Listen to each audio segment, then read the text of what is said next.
Gudivada ఉదంతాన్ని YSR Congress party సీరియస్గా తీసుకుంది. ఎందుకంటే స్వయంగా జిల్లా పరిషత్ చైర్పర్సన్ మీదనే దాడి, వాహనం ధ్వంసం, ఆమె మీదన దాడికి ప్రయత్నించడం, చివరికి వాళ్ళ హస్బెండ్ కిందకి దిగుతుంటే కూడా అతన్ని బలవంతంగా పంపించడం, ఈ మొత్తం వ్యవహారం మహిళ మీద దాడి అన్నటువంటి పాయింట్ బేస్ చేసుకుని ఏదైతే మొన్నే వేమిరెడ్డి ప్రశాంత్ రెడ్డి విషయంలో ఆమె దాడి చేయించింది, ఆమెని నల్లపరెడ్డి అన్నందుకు.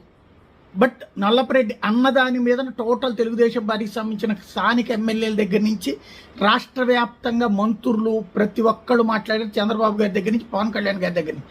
ఇప్పుడు మరి ఈమె విషయంలో ఎలా మాట్లాడతారో తెలియదు. ప్రస్తుతానికైతే జగన్మోహన్ రెడ్డి స్పందించారు, తనతో ఫోన్ చేసి మాట్లాడారు. టీడీపీ జనసేన ఇద్దరు కూడా ఉన్నారు, ఇద్దరు కలిసి మూకగా దాడి చేశారు అంటూ ఆరోపించారు. ఓ బీసీ మహిళ జిల్లా ప్రథమ పౌరురాలు భయంతో వణికిపోయే పరిస్థితులు రాష్ట్రంలో ఉన్నాయి.